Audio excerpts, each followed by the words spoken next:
10h03. Merci beaucoup de votre présence pour ce webinaire à la gestion des risques.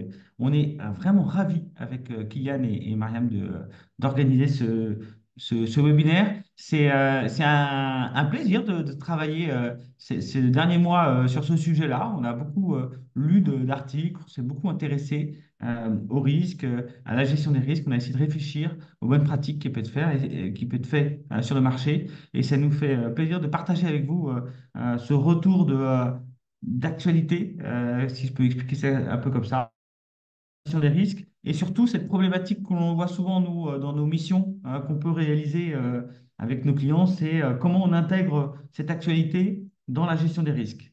Donc, c'est tout ce qu'on va essayer de présenter pendant ce webinaire. Et alors peut-être que je vais commencer par me présenter pour ceux qui ne me connaissent pas. Je m'appelle Louis-Anselme de Lamaze. Je suis associé au sein du cabinet Actuelia. Ça fait à peu près 15-16 ans que je fais du conseil en actuariat. J'ai deux périodes dans ma carrière professionnelle. Une première période un peu plus auditeur chez Mazars. J'ai fait à peu près 7-8 ans. Et une période un peu plus entrepreneuriale chez Actuelia où eh bien, on essaie de faire grandir David Fitoussi et Franck Bocobza depuis maintenant 10 ans. On a fêté nos 10 ans en septembre dernier. Et pour ce webinaire, je serai accompagné de Mariam, qui n'a Bonjour à tous. Donc moi c'est Maria Mariki, je suis consultante senior au cabinet Actuelia depuis 5 ans maintenant. Je suis un pur produit Actuelia, donc j'ai l'occasion de travailler sur des missions assez diversifiées qui vont de solvabilité 2 à des questions d'inventaire, de provisionnement, un peu plus de réglementaire aussi sur la durabilité, beaucoup de gestion des risques. Et je suis ravie d'être avec vous ce matin. Je laisse la parole à Kylian. C'est Mariam.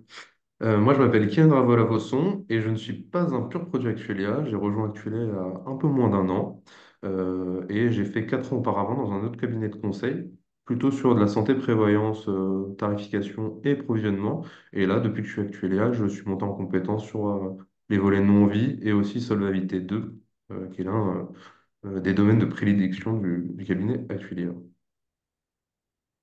Alors, pour ceux qui ne connaissent pas le cabinet Actuaria, c'est un cabinet de conseil en actuariat. On accompagne les organismes sur toutes les problématiques actuarielles. On a beaucoup travaillé sur les problématiques autour de Solvabilité 2. Ça, c'était un peu notre origine et l'ADN. Et puis maintenant, on fait beaucoup de tarification, beaucoup d'inventaire, beaucoup de travaux sur la réassurance, beaucoup d'audits. Donc voilà, on a à peu près une quarantaine de collaborateurs. On est quasiment tous actuaires.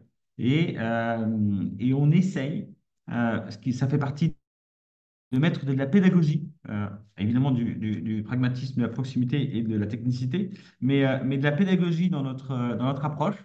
Donc, c'est l'objet de ces webinaires. On en fait à peu près un tous les mois et demi, je dirais, dans l'année, peut-être un peu moins, peut-être tous les 2 mois, sur différents sujets d'actualité. Ce sujet de gestion des risques est un sujet récurrent, puisqu'on trouve que c'est intéressant chaque année de faire un point sur la gestion des risques et sur les démarches à actualiser en fonction de l'actualité. Donc, on est ravis de faire ces webinaires. N'hésitez pas à vous inscrire à la page pour recevoir la newsletter et recevoir les invitations aux différents webinaires et aux différents sujets qui pourraient vous intéresser. En tout cas, merci d'avoir répondu aussi présent pour ce webinaire. C'est vrai que il y avait à peu près 300 inscrits, un petit peu moins de 300 inscrits pour ce webinaire. Donc, à chaque fois, ça fait beaucoup de succès et on vous remercie pour votre fidélité et pour l'intérêt que vous portez à nos webinaires. Nous, c'est un plaisir de partager avec vous ces réflexions.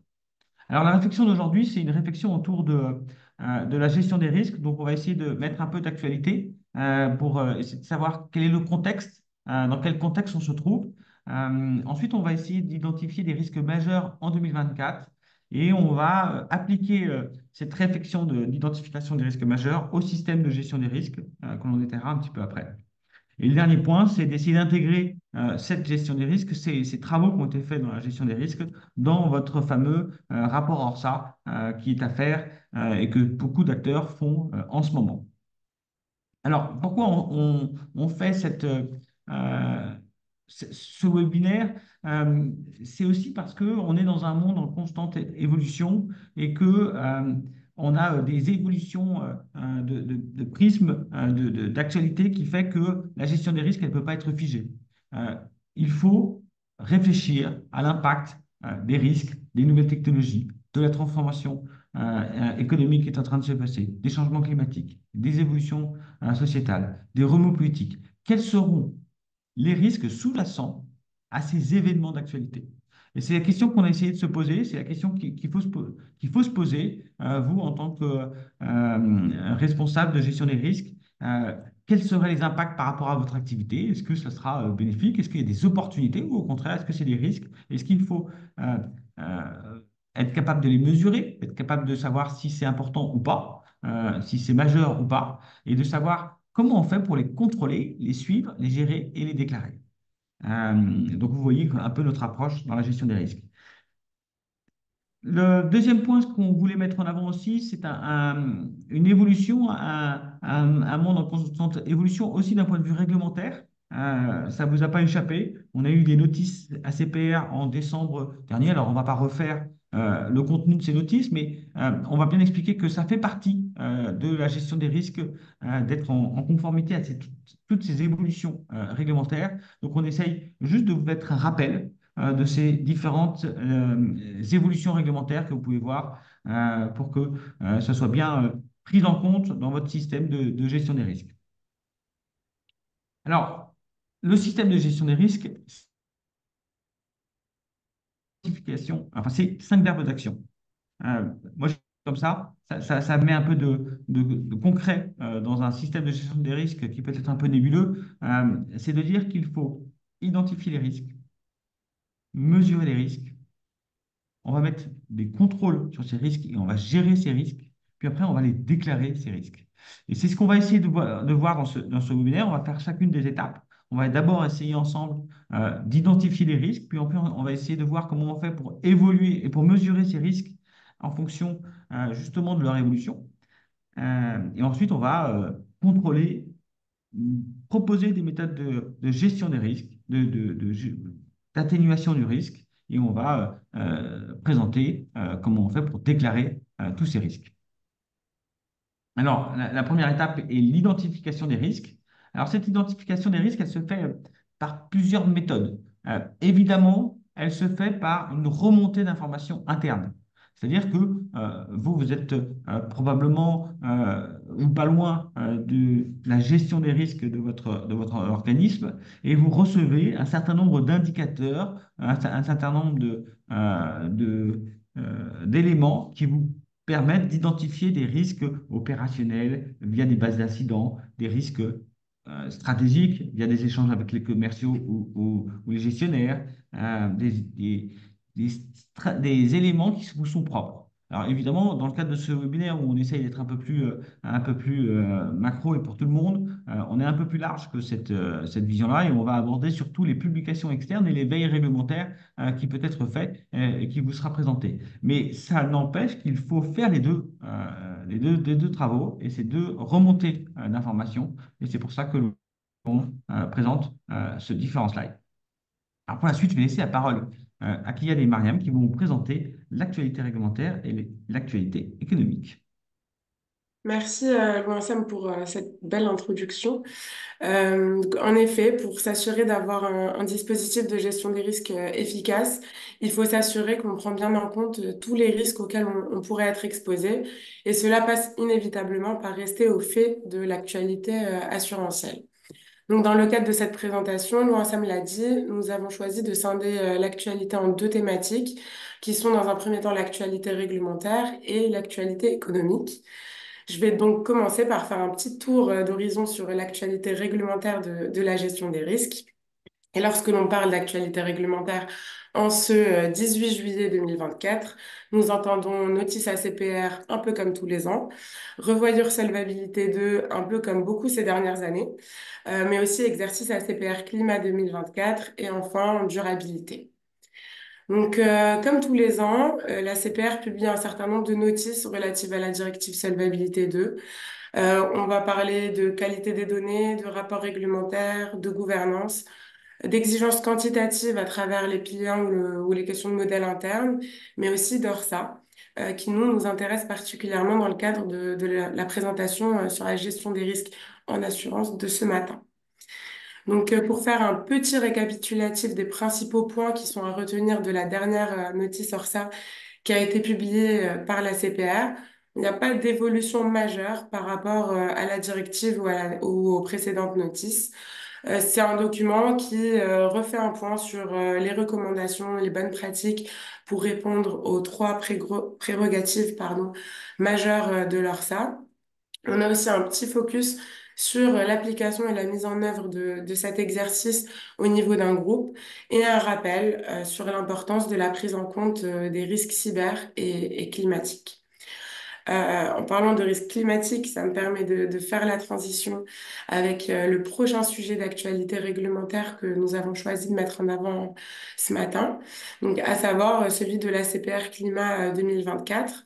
Donc on le sait, le contrôleur de 2022 à 2024 a mené un second exercice de stress test climatique auquel une belle partie du marché a contribué et les résultats sont publiés depuis mai dernier.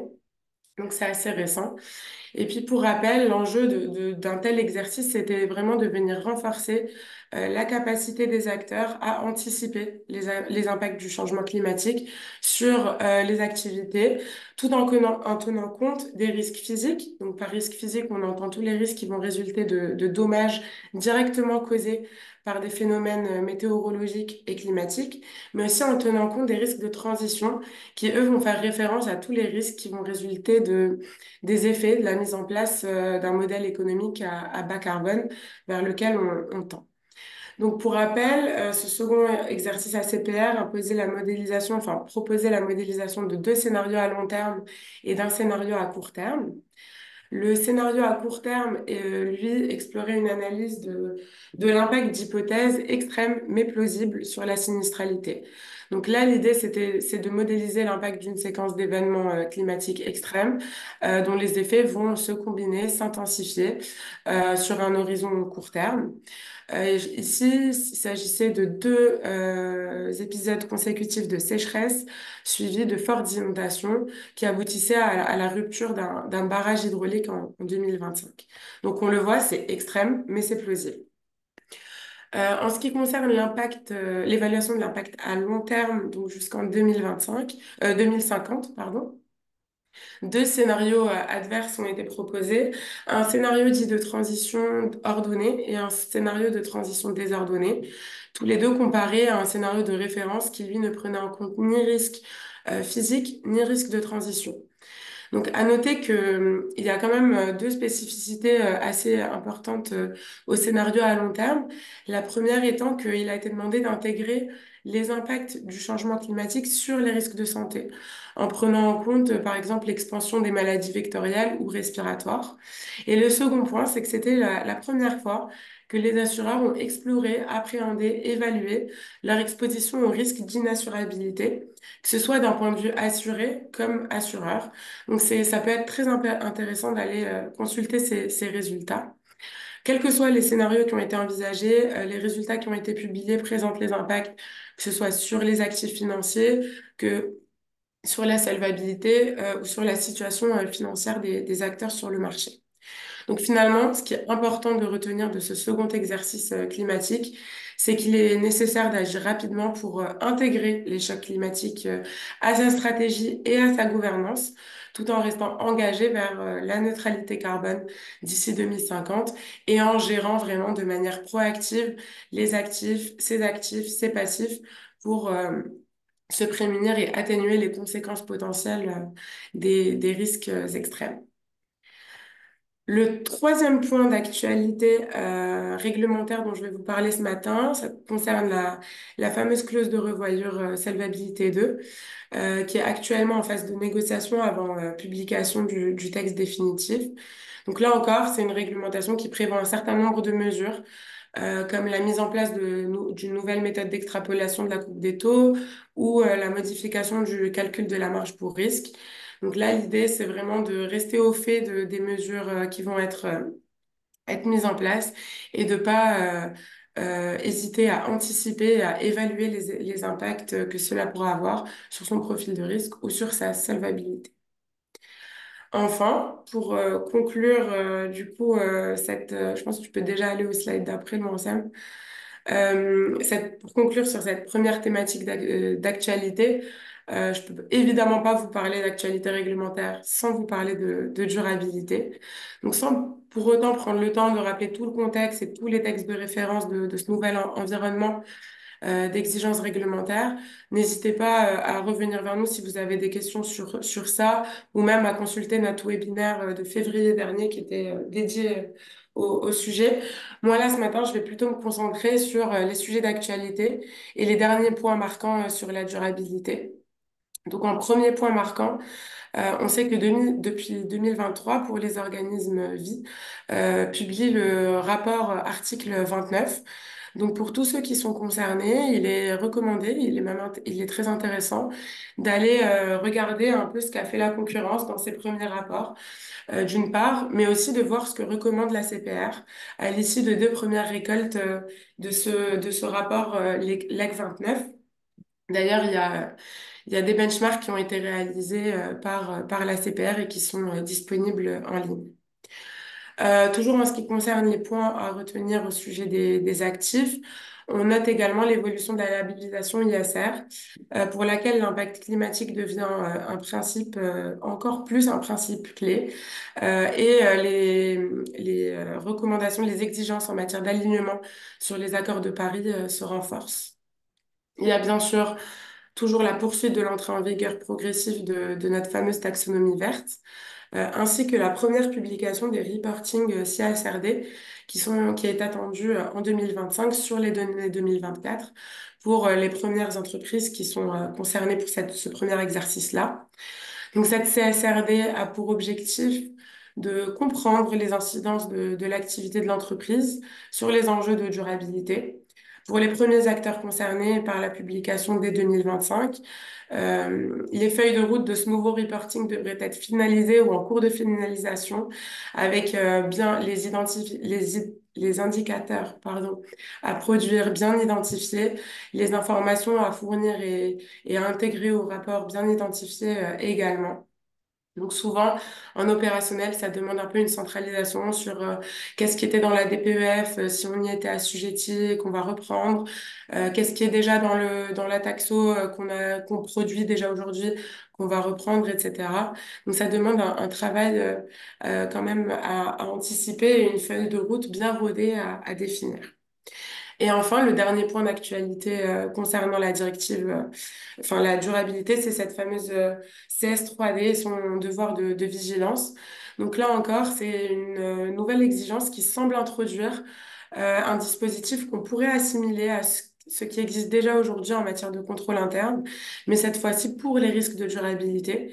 Donc là encore, il ne faut pas manquer de bien appréhender les exigences et de définir une feuille de route en amont. Je vous remercie pour votre attention sur ce premier tour d'actualité réglementaire et je laisse la parole à Kylian pour la suite. Merci Mariam. Donc après avoir parlé d'actualité réglementaire, je vous propose de parcourir l'actualité économique. Donc nous avons décidé de découper cette actualité en quatre thèmes. Donc la politique, les enjeux écologiques, la PSC, qui est un enjeu on a des questionnements actuellement sur le sujet, et les autres risques. Donc, tout d'abord, la politique. Je pense que les récents remous politiques en France n'auront échappé à personne, avec les élections législatives anticipées et le résultat de ces élections, avec aucune majorité claire, qui engendre certains doutes, avec une législation incertaine, que ce soit sur la fiscalité ou sur la retraite, par exemple. Ces remous politiques ont également pour impact d'augmenter les tensions sociales, qui peut augmenter le risque d'émeutes. Ils arrivent également en période de Jeux olympiques, où on peut se questionner sur la sécurité et l'économie française pendant ces événements sportifs majeurs. Donc, par exemple, un gros risque pendant ces Jeux olympiques serait un risque de concentration à un même événement. Et enfin, après avoir parlé de la politique en France, il y a aussi une instabilité mondiale, que ce soit avec l'Ukraine ou les prochaines élections américaines. Donc, concernant les enjeux écologiques, je pense qu'on on peut que constater d'année en année une augmentation de la sévérité, mais aussi de la fréquence des événements climatiques, que ce soit des inondations, des sécheresses, des incendies, ça ne fait qu'augmenter, et ça, c'est un constat. À l'issue de ces constats, l'ACPR, entre autres, a formulé des nouvelles exigences qui nous demandent de réévaluer nos modèles pour intégrer ces nouvelles réalités climatiques d'année en année. On peut notamment s'appuyer sur l'exercice climatique que nous donne l'ACPR et dont nous a parlé Mariam. Et enfin, cette modification du climat peut engendrer d'autres risques, peut induire d'autres risques auxquels on ne pense pas forcément. Et ça, je vous en parlerai dans quelques slides. Concernant la PSC, donc qu'est-ce que la PSC? Bah, la PSC, c'est un peu le pendant de l'ANI, mais pour la fonction publique. Donc, c'est la protection sociale complémentaire de la fonction publique. Et donc, cette réforme, elle va obliger les employeurs publics à participer pour la santé, pour la prévoyance et à proposer un contrat santé et prévoyance. Donc, la prévoyance, ça dépend de la fonction publique. Ce sera pour la fonction publique d'État et territoriale. Mais du coup, chaque fonctionnaire public devra proposer des contrats à leurs agents et y participer financièrement. Quels sont les impacts possibles de cette réforme? Pour les acteurs déjà présents sur le marché, il y a un risque de baisse d'adhérents, de baisse de leur business, avec une augmentation et une concurrence plus forte sur ce marché. Mais du coup, pour ces nouveaux acteurs qui voudraient se lancer sur ce marché-là, bah, le risque, c'est de sous-tarifer avec une mauvaise appréhension, un manque de données sur ce secteur. Et ce risque de sous-tarification, il n'est pas négligeable parce que on a vu lors des AO des appels d'offres qui ont pu être publiés, que le nombre de personnes protégées est assez important et se tromper de quelques pourcents sur un tarif, ça peut engendrer de fortes pertes. Et enfin, on pourra se demander quels sont les autres risques. Donc, dans les autres risques, on a décidé de répartir ça en deux thèmes, les risques concernant les technologies émergentes et les risques concernant la détérioration du bien-être psychologique. Concernant les technologies, il y a toujours la question, bien sûr, de la Hum. sécurité face aux cyberattaques, mais il y a aussi notamment des questionnements concernant l'évolution des technologies émergentes avec l'intelligence artificielle qui peut poser des défis majeurs, que ce soit sur la qualité de nos données ou sur l'efficacité de nos modèles. Concernant le bien-être psychologique, il y a une montée préoccupante de la dégradation de la santé mentale qui peut avoir des impacts, nous, sur nous, les organismes d'assurance, notamment en prévoyance, avec une augmentation des arrêts de travail. Il y a toujours aussi des sujets de ressources humaines, de préoccupation, de discrimination, d'égalité, de gestion de diversité, etc. Comme l'a dit Louis Anselme en début de webinaire, bah, il faut se baser enfin, avoir une veille réglementaire, mais également se baser sur des publications externes. Il est donc pertinent d'exploiter certaines études du marché dans le cadre de son propre dispositif de gestion des risques. Et nous, on a l'habitude, il y a une étude qu'on aime bien, c'est la cartographie de France Assureur, donc la cartographie des risques qu'ils font depuis 7 ans et qui permet du coup de voir les principaux risques et aussi les principales évolutions. Donc, je vous propose de parcourir quelques graphiques et quelques données issues de cette cartographie. Donc là, on peut voir dans ce premier slide les enjeux principaux des acteurs de l'assurance et de la réassurance. On remarque que cette année, bah, l'enjeu principal, comme je vous parlais juste avant, c'est l'intelligence artificielle avec la mise à disposition au grand public et l'utilisation de plus en plus fréquente de l'intelligence artificielle générative. Euh, Cet enjeu remplace celui de l'année dernière qui était sur la qualité de données et des algorithmes. On voit que l'enjeu pour les assureurs n'est plus le même. On peut remarquer aussi dans cette année l'arrivée dans le top 3 des enjeux, le risque de transition et le risque de déséquilibre démographique. Donc ça, c'est juste pour parler des enjeux, mais ça ne dit pas quels sont les risques les plus importants. Donc, la France Assureur fait un classement avec un scoring qui est basé sur une potentielle sévérité et une fréquence. Et là, bah, il n'y a pas de grande surprise sur le top 3. Donc, Cyberattaque est en tête depuis 7 ans et reste en tête cette année. Risque climatique est toujours deuxième et on l'a vu encore cette année en France, dans le Nord-Pas-de-Calais, avec des inondations et même dans le monde avec une augmentation bah, des sinistres.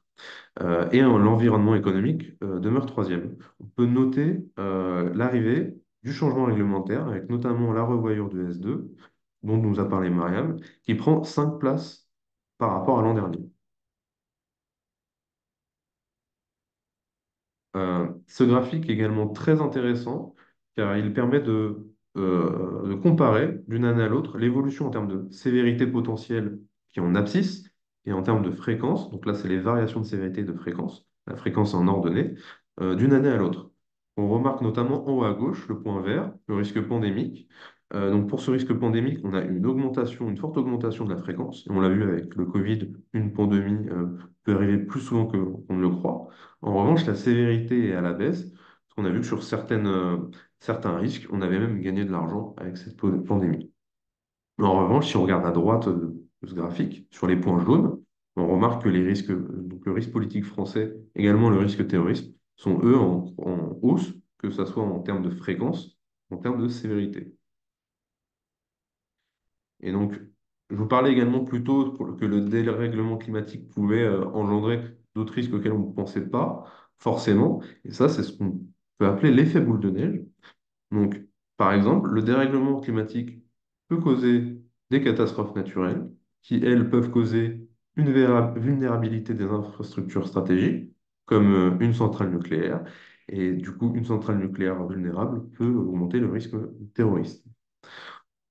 Donc, on voit à droite également que, par exemple, la plus grosse conséquence d'une catastrophe naturelle euh, exceptionnelle serait la crise migratoire avec un risque fort à 80%.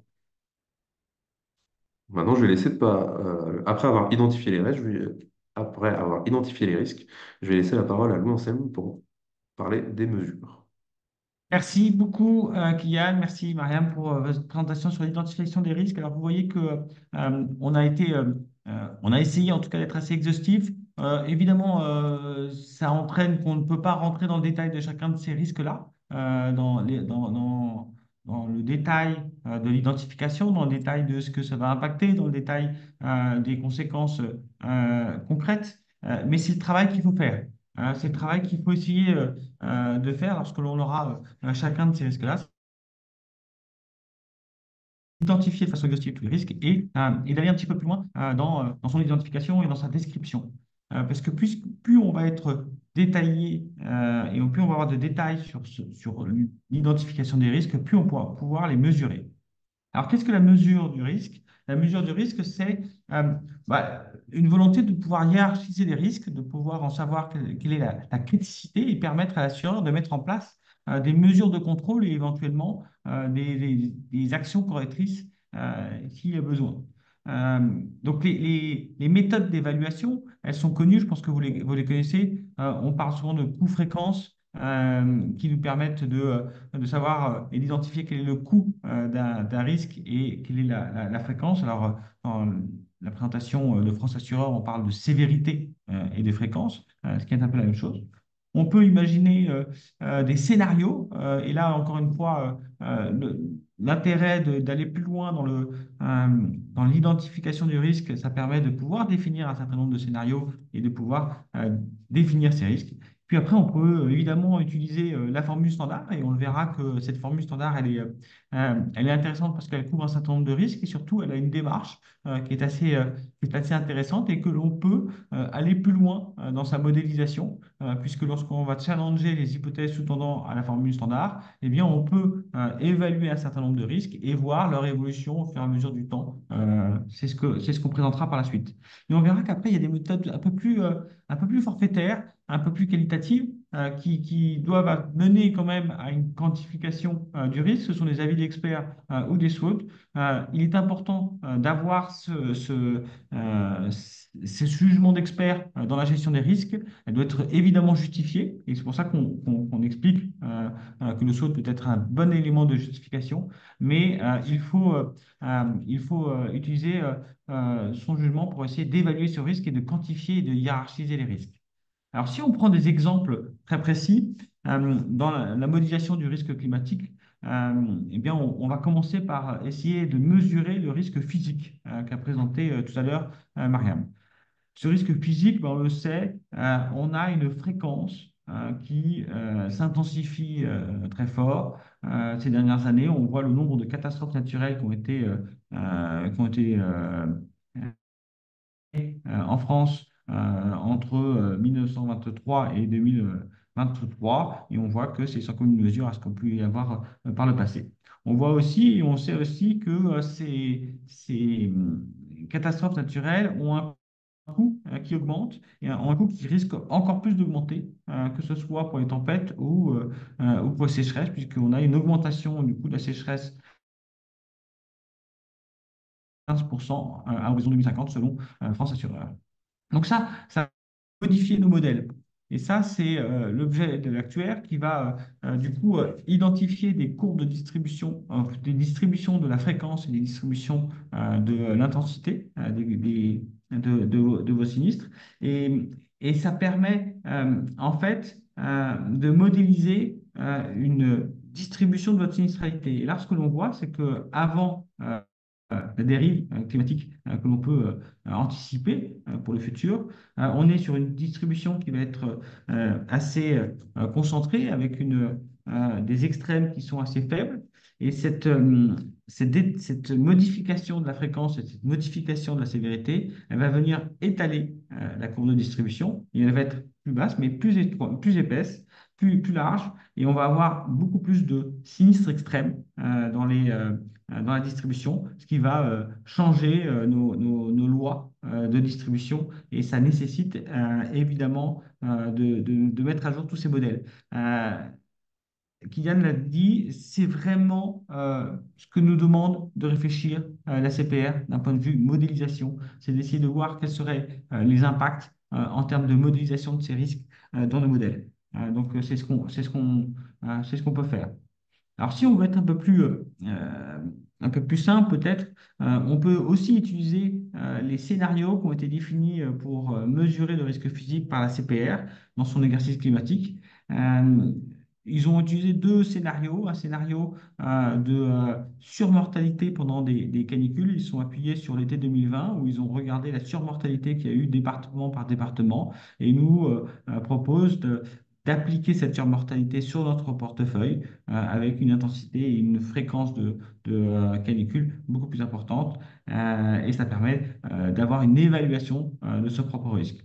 L'autre scénario qui a été demandé, enfin, proposé par la CPR et demandé de travailler, c'est le taux d'infection par région en France. Et donc, ils ont imaginé une maladie exotique ou une pathologie chronique liée à l'exposition de forte chaleur. Eh bien, voir sa diffusion, ses impacts, ses taux d'infection par région. Ils se sont appuyés sur la propagation du moustique tigre en France ces dernières années. Donc on voit que ça part principalement du sud de la France et ça remonte progressivement.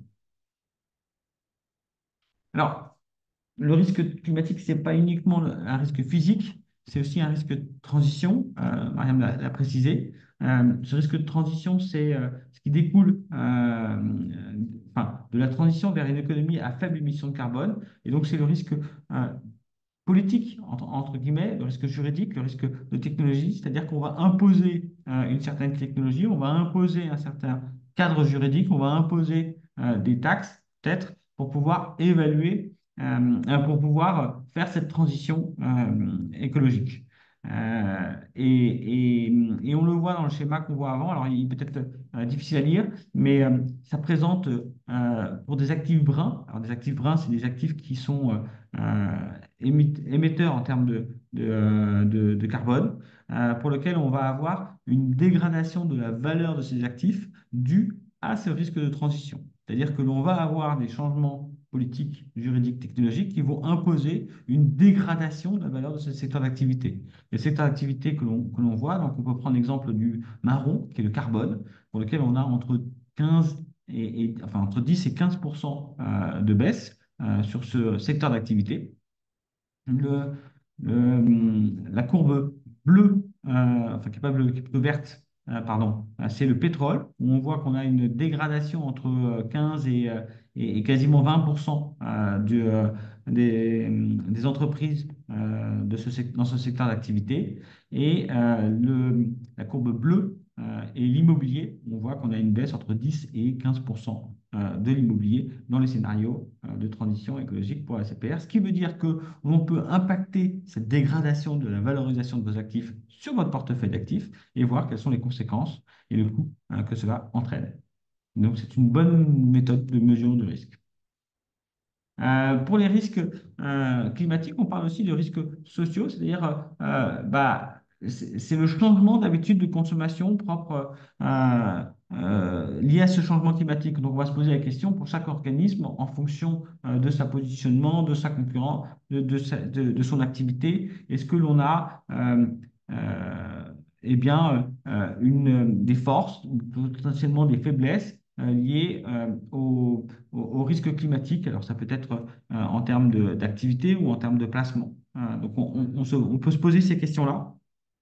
Alors, nous, on travaille avec beaucoup d'acteurs.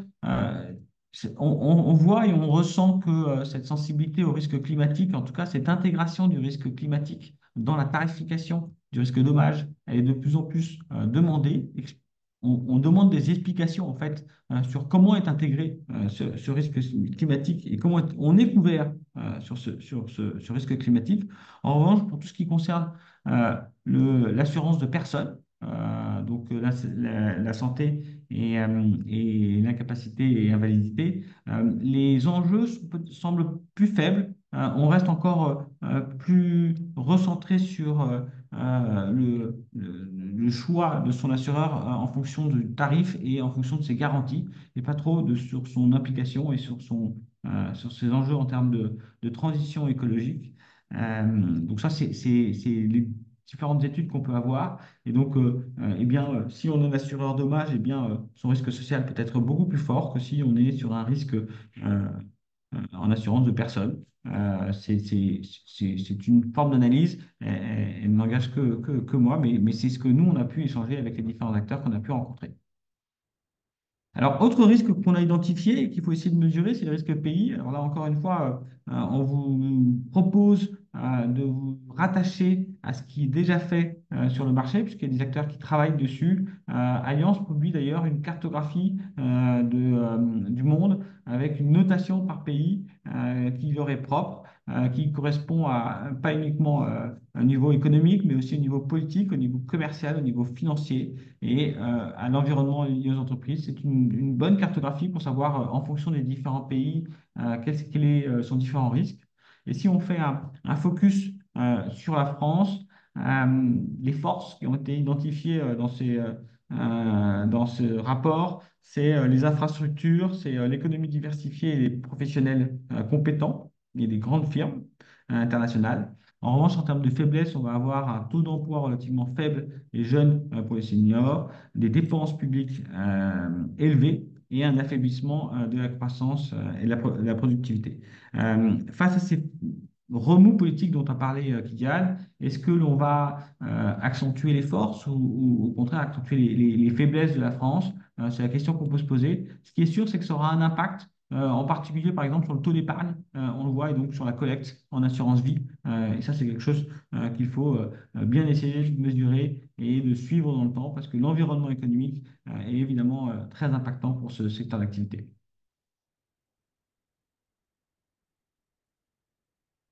Alors, il faut mettre ton micro, Kylian, pardon. Merci, Laurence. Après avoir mesuré les risques, il faut les contrôler. Donc, pour les contrôler, on peut se baser sur des indicateurs pertinents qui vont nous permettre de vérifier d'une année à l'autre. Tu peux passer à la slide suivante, Léon. Donc, qui vont nous permettre de vérifier donc l'évolution des mesures qu'on aura effectuées d'un exercice à un autre et du coup contrôler notre risque. Par exemple, pour des risques financiers, on peut se baser sur le taux de rentabilité des actifs ou la part de nos placements obligataires. Pour la solvabilité, on peut se baser sur le SCR ou tout simplement sur le ratio de couverture de ce SCR.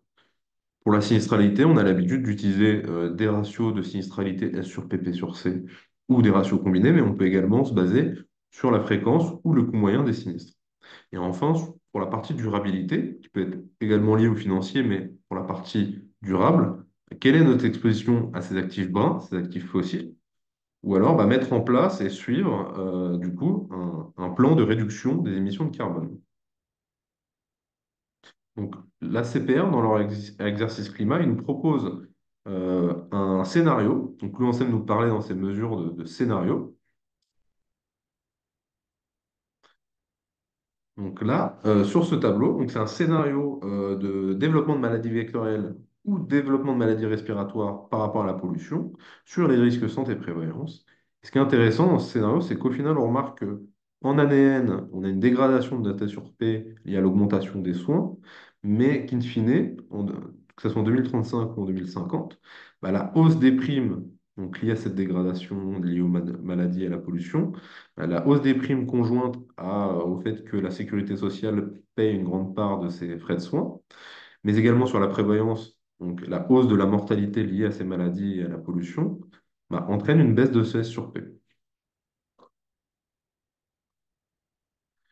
Qu'après avoir contrôlé nos risques, il faut les gérer, et je vais laisser Mariam pour parler de cela. Avec le micro, c'est mieux. Donc effectivement, après avoir passé en revue ces premières étapes qui finalement contribuent à avoir un dispositif de gestion des risques efficace, et donc après avoir identifié, évalué et contrôlé ces risques, il s'agit maintenant de les gérer. Donc pour ce faire, on se pose la question de la mise en place d'un certain nombre de management actions qui vont permettre d'atténuer les effets, la gravité des risques identifiés en les traitant du plus ou moins menaçants par ordre de priorité. Parmi les actions correctrices à envisager, on peut parler d'éléments de maîtrise au sens assez large que l'on va mettre en place face à chaque risque, mais également de démarches d'amélioration continue, parce qu'une action correctrice peut toujours être optimisée, mais surtout doit être suivie et challengée afin de s'assurer qu'elle reste adaptée au risque et à l'évolution de ses conséquences potentielles. Donc, c'est autant d'actions qui permettent de mettre en place une réponse adaptée et proactive à divers scénarios de risque, et elles enrichissent finalement considérablement nos modèles de gestion des risques. Par exemple, et du coup, on va se poser la question risque par risque. On peut prendre des exemples. Au risque climatique, par exemple, on va aller dérouler des scénarios de stress. C'est un peu ce que nous invitait à faire l'exercice climat dont j'ai parlé un peu plus tôt dans ce webinaire. Face à un risque de conformité, on va plutôt chercher à sensibiliser nos équipes sur l'importance, sur les enjeux d'être en conformité. Si on parle de risque plutôt technique, alors on va dans ce cas-là plutôt se tourner vers une hausse des cotisations, un retrait potentiellement de certaines zones de garantie, de couverture de garantie.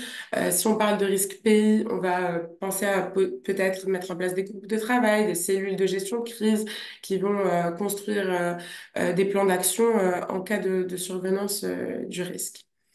Donc ça, c'était pour des petits exemples de management action. Encore une fois, il y en a autant qu'il y a de risques et qu'il y a d'acteurs et d'équipes qui vont réfléchir à ça, des management actions. Mais parmi les actions à mener et les leviers qui existent face à un risque, il y a également celui de la réassurance. Donc, en effet, la réassurance, ça a toujours été un outil crucial pour se prémunir, pour gérer les risques émergents difficiles à anticiper. Si on prend l'exemple en non-vie, on voit quand même aujourd'hui qu'on a une sinistralité qui est vraiment à la hausse, qui a atteint près de 6 milliards et demi d'euros en 2023. Donc typiquement, c'est le genre de contexte où on va se tourner vers où on est déjà souvent déjà réassuré, mais on va également réfléchir également à la réassurance. Mais dans le contexte actuel, on a observé qu'il y a quand même une tendance assez accrue sur le marché de la réassurance, et particulièrement donc en non-vie, à cause notamment de cette hausse de sinistralité due en partie des événements climatiques, mais pas que, mais due également au contexte inflationniste actuel.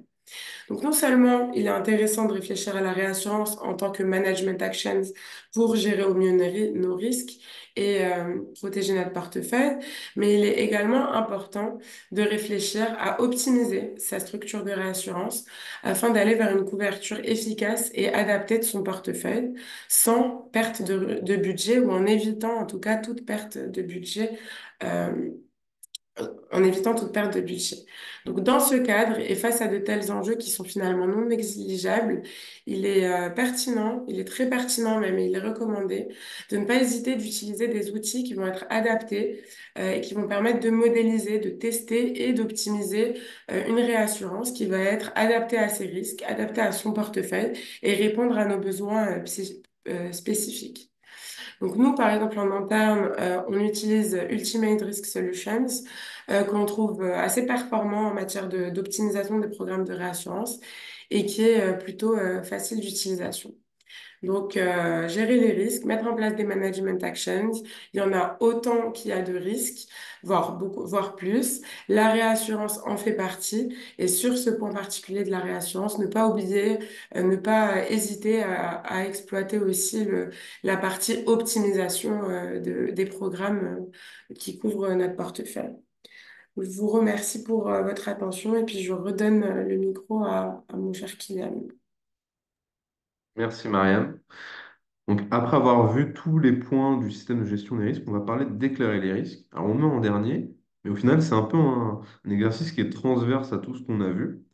Tout d'abord, les fonctions clés, elles ont un rôle d'alerte en cas de dérive de nos risques. Et pour cela, elles doivent déclarer en permanence aux différentes parties prenantes le résultat de leur contrôle, mais également les nouveaux risques. La réglementation nous impose de déclarer nos risques, par exemple avec donc des risques durables avec CSRD, ou bien le rapport ORSA qu'on connaît bien, qui permet de communiquer et donc, que ce soit sur nos risques, mais la façon dont on va contrôler ces risques. Et donc ce rapport ORSA s'inscrit pleinement dans cette démarche de communication et de déclaration de ces risques. Donc après avoir vu le système de gestion des risques, on va voir comment on peut s'en servir dans l'exercice ORSA. Donc, l'exercice ORSA, il nous impose 3 points. Tout d'abord, l'adéquation du profil de risque, de notre risque, par rapport à la formule standard. Nous, Ansel en parlait précédemment. C'est important de vérifier d'année en année. Et pourquoi? Parce que la formule standard, elle est figée dans le temps. Donc, il faut la challenger, il faut voir si notre risque, il évolue ou non. On pourrait voir, par exemple, sur les risques primes et réserves, que le Covid a impacté la volatilité de ce risque-là. On pourrait faire également l'exercice sur le risque immobilier et d'étudier d'année en année sa volatilité, de voir si notre risque immobilier est adéquat par rapport au risque qui est donné dans la formule standard qui est lui figé. Pour parler du BGS, donc le besoin global de solvabilité, on a vu que le système de gestion des risques combine des méthodes bottom-up et top-down qui sont complémentaires. Et on peut utiliser ces méthodes pour donc, identifier des risques, les mesurer et les intégrer, si on choisit de le faire, pour des risques adaptés à notre BGS, comme les risques de cyberattaque ou de conformité, ou plutôt de non-conformité, si on s'expose à des amendes, par exemple, pour non-conformité pour RGPD ou autre. Et enfin, pour le respect permanent des exigences réglementaires, tout d'abord, il faut faire un scénario central qui est crédible, avec des hypothèses qui sont cohérentes avec des points externes comme l'inflation ou des points internes comme la stratégie de l'entreprise. Nous, on trouve intéressant de faire également des scénarios stratégiques. Madame nous parlait d'optimisation de la réassurance. Ok, on optimise notre réassurance via un outil adapté comme URS, mais après, c'est important de tester cette nouvelle structure de réassurance sur notre portefeuille et sur notre organisme pour voir du coup les effets financiers sur le moyen terme de ce nouveau programme de réassurance. On parlait aussi de PSC. Si on veut se lancer sur la PSC, ça sera intéressant de se fixer un seuil d'appétence en faisant des tests. À jusqu'à combien de personnes protégées je pourrais me lancer sur ce nouveau business de la fonction publique. Parce que souscrire 6 000 personnes, 8 000 personnes, c'est un impact non négligeable sur le risque de souscription et donc sur le ratio de couverture. Donc voir combien on pourrait absorber, combien on pourrait absorber en restant dans nos limites d'appétence au risque en termes de ratio. Mais c'est également important. Donc, on choque avec des scénarios négatifs ce scénario, le scénario central, mais c'est important aussi de choquer ces scénarios stratégiques. Donc, par exemple, pour la réassurance, OK, on voit sur le scénario central comment agit la réassurance au moyen terme, donc sur notre ratio. Mais si on a un choc, si on a une augmentation de la sinistralité, est-ce que cette réassurance elle est efficace? Pour la PSC, on choisit pour se lancer sur le marché, de diminuer un peu notre ratio. Mais après, s'il y a un choc négatif comme une forte dégradation de la sinistralité, est-ce qu'on est capable de l'absorber? Donc c'est intéressant. Bah, d'une part, la réglementation demande de choquer ce scénario central, mais c'est intéressant aussi de choquer ces scénarios stratégiques. Donc, nous arrivons à la fin de notre webinaire. Je vous remercie pour votre écoute et je vais laisser la parole à Louis Ansem pour conclure ce webinaire.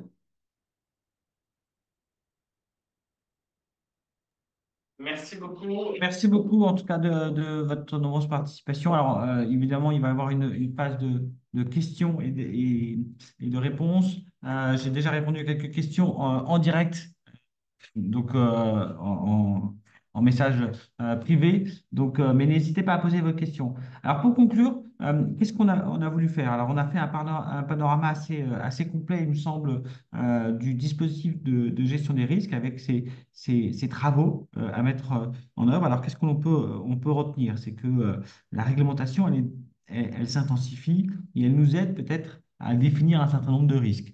Lorsque l'on a réfléchi sur le risque de durabilité, le risque climatique, eh bien, on voit bien que la réglementation nous a déjà aidé en fait à travailler là-dessus. Lorsqu'on parle de cybersécurité, eh bien, la réglementation DORA nous aide à travailler là-dessus. Lorsqu'on parle de certains risques, eh bien, la réglementation nous aide. Donc ça, on a commencé par vous dire, bah, suivez bien les éléments réglementaires et regardez bien parce que ça évolue. Et ça évolue pas que ça crée des nouveaux risques, pas que ça identifie des nouveaux risques, c'est juste que ces risques évoluent. Euh, ces risques changent et ces risques se modifient.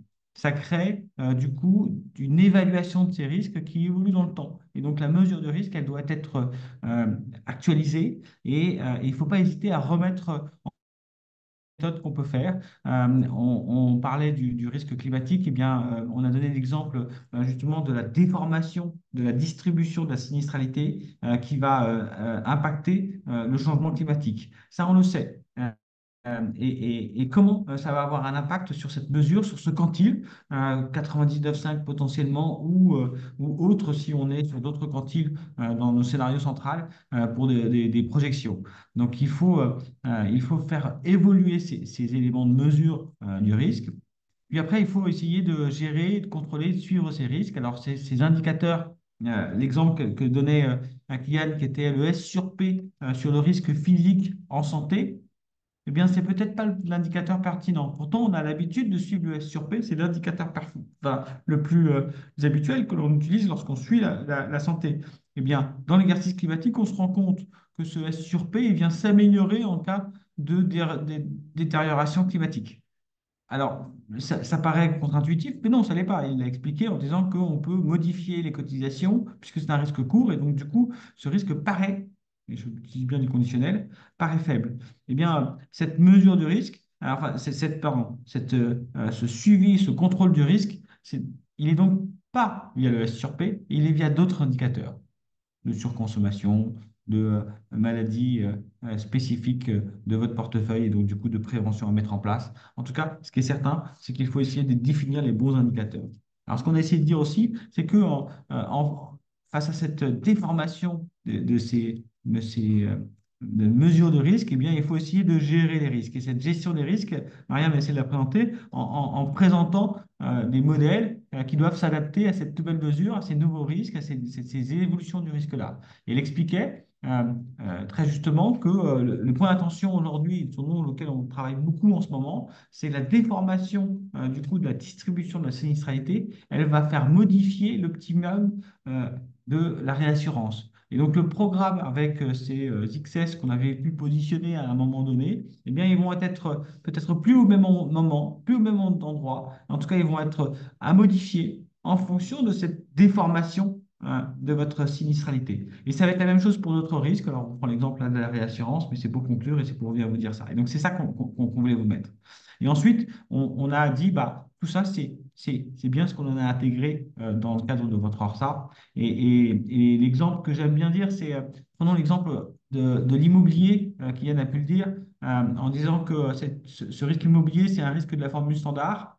Mais lorsque l'on s'amuse à challenger les hypothèses de la formule standard, on se rend compte que le 25% en France, il n'est pas, le choc de 25% n'est pas très adapté et il est peut-être un peu plus inférieur. Mais ce qui est amusant, c'est que la volatilité récente que l'on observe sur le marché de l'immobilier vient augmenter le risque.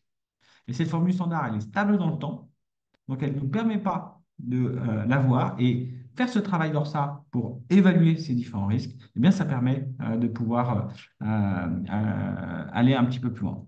En tout cas, voilà, c'est ce que je pouvais, c'est ce que je peux vous dire. L'outil d'ORSA est un levier puissant pour mieux appréhender ce risque, pour améliorer vos processus de décision et votre solidité financière. Donc, voilà. Nous, on travaille beaucoup sur ces problématiques-là. On travaille beaucoup en santé et sur la volatilité du S sur P, qui paraît pas si faible, mais en tout cas, la volatilité des nouvelles affaires, elle, pour le coup, elle paraît plus forte. On travaille beaucoup sur ça pour dire que le risque de souscription, en fait, c'est la volatilité des nouvelles affaires, un peu comme on a vu sur le PSC. Donc, c'est quelque chose sur lequel il faut qu'on évolue. Et si j'avais un message à conclure, c'est de dire le système de gestion de risque, il ne doit pas être figé comme la formule standard, il doit évoluer avec le temps et il doit prendre en compte cette actualité qui est une actualité, en effet, très mouvante. Alors, on a quelques questions. Je ne sais pas si Mariam, je n'ai pas eu le temps de les lire parce que je parlais. J'en ai au moins une. Peut-être Mariam ou Kylian peuvent y répondre.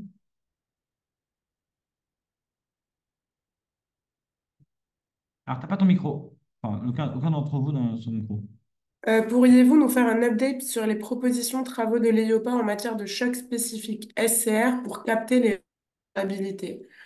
Alors, à ma connaissance, il n'y a pas de formalisation concrète en termes de choc de SCR.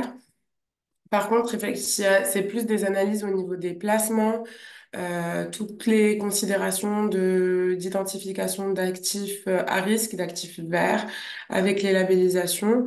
Mais sauf erreur de ma part, il n'y a pas encore d'indication spécifique en termes de choc de SCR en ce sens-là.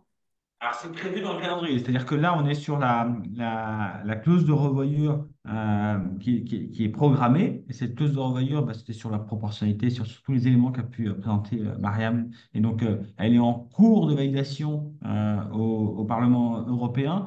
On a eu des élections qui ont ralenti un peu cette validation. Mais une fois que ce sera validé, on passera au sujet suivant. Le sujet suivant, c'est peut-être justement l'intégration de risques cyber dans la formule standard et la modification du risque catastrophe naturelle dans cette formule standard. Donc les chocs vont évoluer. Après, c'est ça la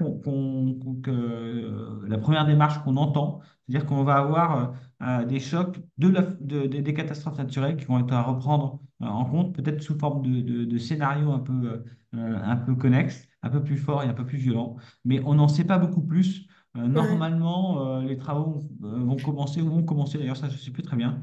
Et on aura un retour, je pense, en 2020, j'ai pas de bêtises, mais ça doit être 2026, les premiers éléments, donc on aura un peu de temps.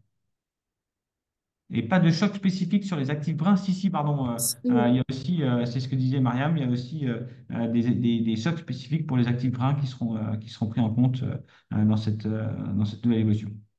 Mais on n'a pas encore vraiment de quantification de ces évolutions, c'est-à-dire on s'y attend et puis ça peut être intéressant en interne de faire des suppositions sur les chocs, mais on n'a pas vraiment de billes encore quantitatives sur les évolutions. Les seules infos qu'on a, c'est l'exercice climatique que nous propose la CPR pour essayer de commencer à modéliser tout ça. Mais on n'a pas de choc définitif pour l'instant. Je D'autres crois qu'on questions, n'a Anthony? pas d'autres questions. En tout cas, merci beaucoup de votre participation. Je vous dis, vous étiez très nombreux à vous participer. Moi, je vous invite à vous réinscrire au prochain. Le prochain webinaire, il est déjà programmé. Il est début septembre. C'est un webinaire qui est assez attendu puisque c'est un webinaire sur le positionnement d'Actuelia, sur les revalorisations en santé et en prévoyance. On vous fait part un peu de notre benchmark. Souvent, il y a beaucoup de personnes qui participent. Voilà. En tout cas, merci encore une fois d'avoir été présent à ce webinaire et d'avoir été si nombreux. Et j'espère que ça vous a intéressé. N'hésitez vraiment pas à nous envoyer des mails en direct pour que des questions sur le support, des questions d'avoir le support, des questions sur vos problématiques en interne. Nous, on adore ça. Et donc, on serait ravis, ravis d'échanger avec vous. Et normalement, pour ceux qui me posent des questions, enfin, pour ceux qui nous interrogent, on vous enverra Les slides, le ouais. lien de la vidéo à la suite. Et de toutes les façons, tous les webinaires sont disponibles sur notre site internet. Merci à tous pour votre présence, pour votre participation et puis à très vite ou à minima à Oui. l'année prochaine pour le rendez-vous annuel d'actualité sur la gestion des risques. Bon, merci. Ouais, ceux qui n'ont pas le support, qui ne le retrouvent pas sur le, euh, voilà. Alors oui, vous pouvez communiquer sur LinkedIn. Ça, c'est une question. Ceux qui n'auront pas de support, qui n'arrivent pas à avoir le support, n'hésitez pas à m'envoyer un mail, je vous l'enverrai en direct. En tout cas, merci encore. Et du coup, à bientôt. À bientôt.